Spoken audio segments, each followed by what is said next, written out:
I'm sure we all remember this iconic image. Game 6 of the 1998 NBA Finals in Utah, having just stolen the ball from Karl Malone, Michael Jordan rose up for his crowning achievement, the jump shot that won the Bulls their 6th championship. But in the face of a lockout the next year, Jordan retired. Call it the curse of the Great One, or the great blunders of the Bulls front office. Either way you look at it, the Bulls have never been able to adequately fill those Air Jordans since Sir Michael floated away. Check out this list of starting shooting guards since Michael retired. But look more closely at the Bulls rosters during this time, and other names pop up.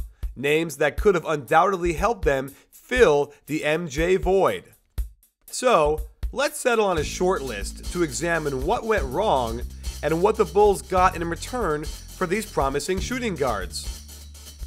In a steal of a trade with Phoenix, the Bulls ship Luke Longley out of town in exchange for Mark Bryant, Martin Millsap, Bubba Wells, and a '99 first-round draft pick, which the Bulls used to select Ron Artest 16th. While Artest's stats were a pleasant surprise, his Hennessy cocktails at halftime were not. The Bulls shipped him out on February 19, 2002, dismantling the core of what could have become a very good team. Next up was Jalen Rose, who was more of a stopgap for a few seasons while Chicago endured some truly awful basketball. Call it the Tim Floyd era. In 2004, they picked sharpshooter Ben Gordon out of UConn, and he quickly developed into a top 6th man. Perhaps their search was over. Look at the stats Gordon produced over 5 seasons. However, he was undersized and had no idea where the defensive end of the court was. Even worse, during the summer of '08, Chicago offered him a ridiculous amount of money, which he turned down. When he realized he might not be worth what he thought, he went back to Jerry Reinsdorf, who promptly pulled the extension offer, let him play out the option year, and let him go without getting anything in return. Let's rewind to 2000.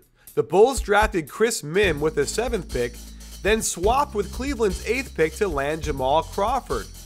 In 244 games, Crawford racked up quite a bit of shot attempts and turnovers, and most importantly, losses.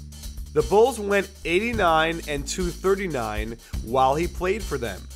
Clearly, Crawford would not fit the bill. Perhaps the Bulls started to understand that high-scoring guards that play no defense don't win you many games. So, in a 3-team trade that saw Tony Kukoc depart in February of 2000, they picked up Bruce Bowen. Of course, they never even gave him a chance, as he was waived 2 days later.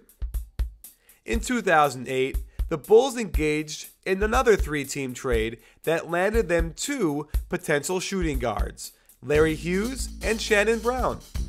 In Hughes, the Bulls found yet another high-volume shooter that had a problem with accuracy and defense.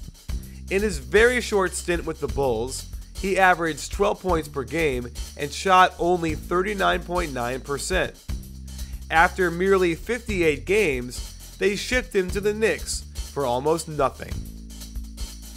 Shannon Brown was given virtually no chance, playing in 6 games, averaging less than 4 minutes per game, and he was promptly waived to eventually solidify himself as an exciting and skilled player for the Lakers.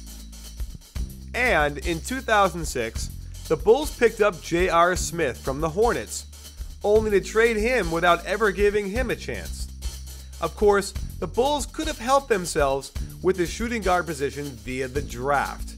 Here is a list of the draft choices during this time. So, while the Bulls have finally pulled themselves into contention for a championship, you can't help but wonder if they had just made some better decisions, their glaring weakness at shooting guard would have yielded them a championship by now.